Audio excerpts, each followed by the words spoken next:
Shannon, do you believe the Eagles are still the best team in the NFC East? I do.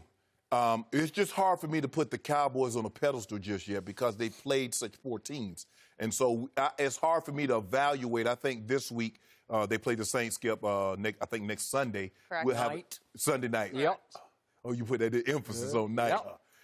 I think we'll get a better picture or clear picture of just how good the Cowboys are, although the Saints does not have Drew Brees. But back to the Eagles. They're it doesn't help that you don't have Deshaun Jackson. It doesn't help that you don't have Alshon. But that's still not an excuse for why they played so poorly yesterday. I thought they had a lot of drops, and that's the thing what I see with Aguilar. Skip, he makes some unbelievable plays to catch a touchdown where he has to spin like 6 times, gets the ball into the end zone, and then a routine ball, he'll drop it. And there were a lot of drops yesterday. When you look at them, they ran the ball fairly well. You can live with that. 30 attempts, 127 yards, 4.2 yards a carry. That's good enough. But they gave up 3 sacks. Wentz is just a little off. I'd say. Just a little off. A little bit. But you know what, Skip Bayless? Sooner or later, the dust is going to settle. Yep. Sooner or later, the smoke will clear. And at the end of the season, Yep. as you over here pounding that desk, you won't be pounding the desk because the Eagles will be sitting in their rightful place, which is atop the NFC East. Yep. Yes, the Cowboys are 3-0. They're comfortably atop the NFC East. But they still haven't played the Eagles. Got to play them twice. Still, the Giants looked a lot better yesterday than they ever looked in the last 2 years with Eli. We're going to talk about that one also. But, Skip, I just believe that they'll get the kinks figured out. Wentz will be a little more accurate. I don't ever expect him to have Drew Brees and Tom Brady pinpoint accuracy. But I know he can. Admission right there. No. Dak Prescott's never going to have that either, but that's not. We're not talking about him. Really? I haven't spoken yet. Yeah, you good. Well, you shouldn't have speaking because Celebrated. Yeah, that's what you do. You're you're gloating over there. My Cowboys. I just believe once the dust settles, they get everybody back. Wentz will play better. He must play better. And he will play better. And when it's all said and done, at the end of the regular season, the NFC East champs will be the Philadelphia Eagles. Oh, you're sticking with that. Why would I go anywhere else after 3 games? We're not even at the quarter pole yet. Shannon, I'm feeling sorrier and sorrier for you. Don't. You are looking wronger and wronger, and you're going to lose so much more Diet Mountain Dew, the breakfast of champions, the nectar of the gods, to me, because you bet me, I believe it was 5 cases that the Dallas Cowboys would not make the playoffs. Yes. Have the playoffs started yet? No, they haven't, but we're 3 games in, and they're 3-0, and that's big leg up on the 1-2 Philadelphia Eagles. And I got to tell you over here, I might have to get a LeBron James Memorial soft cast for my hand because it just gets blacker and bluer, metallic bluer by the Sunday. Because every Monday I have to smash this desk and it just gets I bet you don't do that next Monday. It gets you. I bet you don't do that next Monday. I'll bet you a case right now. There's just one case on that right here, right now on Sunday night. I got Dallas. Who you got? You got Teddy Bridgewater? You can have him. A bridge over troubled water. Well, it's trouble. That's what they call it. Teddy Bridge over troubled water. Yeah, well, is it? Yes. You got it? I got it. Good. Done. Right now. I'm up 41 now. 42. Already making bets. It's a good day. It's a good day. So, before I unleash on everything he just said, Please. I got a few just trivia notes for you. Would you believe that the Dallas Cowboys over the last 13 games dating back to that win in Week 10 last year at Philly are 11-2 over the last 13 games, counting obviously the 3 this year? Would you believe that's the best record in the whole National Football League over that stretch? That's even a game better than the 2 Super Bowl teams, the New England Patriots and the Los Angeles Rams, right? Yep. So would you say that's good? I don't know. Who knows? Maybe it matters not. We're talking 11 about and this 2. year.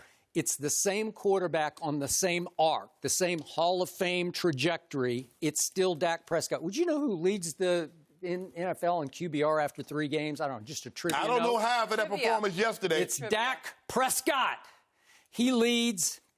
Who? Who does he lead? Who is second place?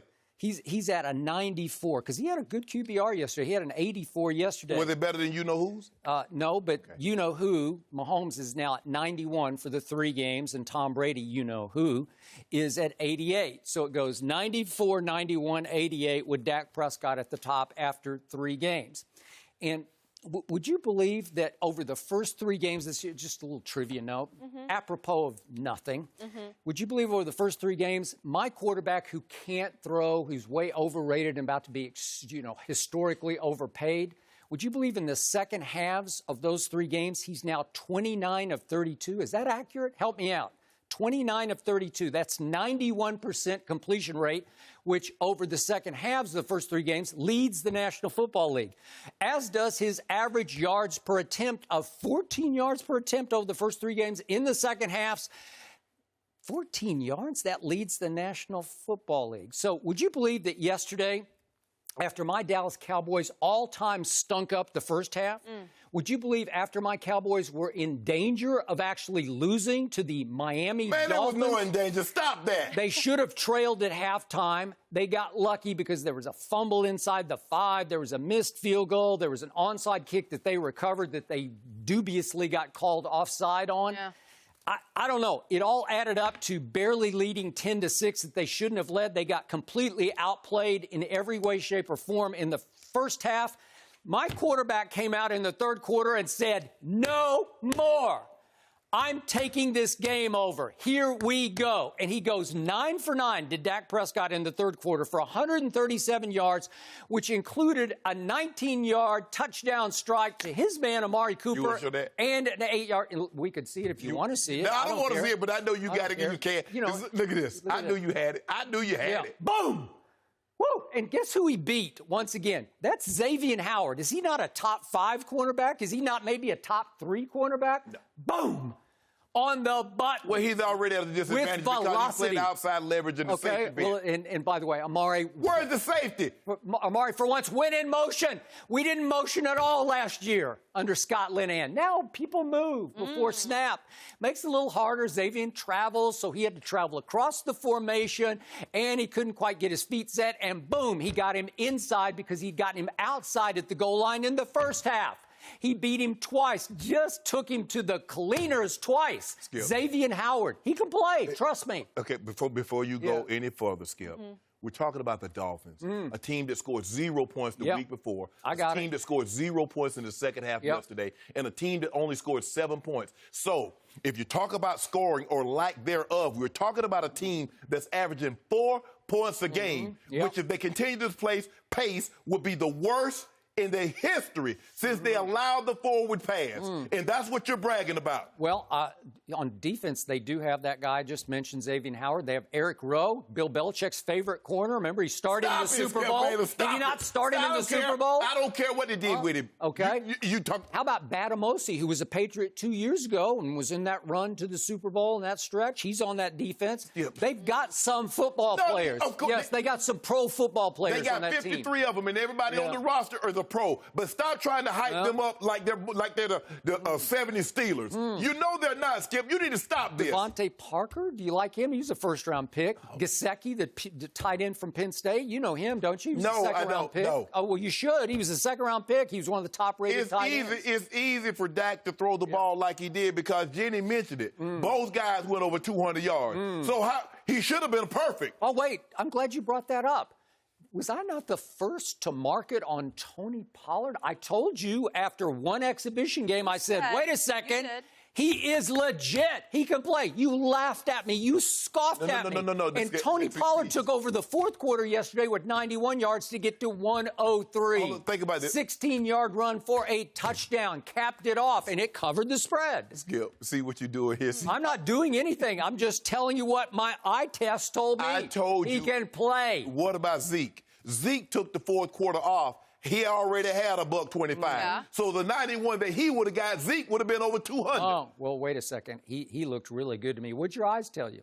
Oh, I don't know. So maybe your eyes were on the red carpet by then. How did Zeke look? But it just so happened I got an opportunity to see them bums play. Yeah. Miami needs to stop. Yeah. You know what? Miami needs to play collegiate teams. Okay. This is ridiculous, Skip. And you're over here pounding the table. I'm going to tell you one more time, and one of these Mondays it's going to get through your skull. No, it's not. The Cowboys will go as far as Dak Prescott takes them. Whatever. He is the leader. He is the driving force. He is the playmaker. He is the fire starter. In the third quarter, he was the one who came out and said, okay, I've had enough. We're going to take them seriously, and we're going to stop this. Hold and on, he stopped Why it. you wait till the second half to take them serious? If you're the leader of the team, you get that right away. It's a young, coming-of-age football team that does not know how to step on the throat of an overmatched team the way Tom Brady's team does. Hold on. What you mean young? Yeah, Look very at that young. whole offensive line. Been there for an extended period of time.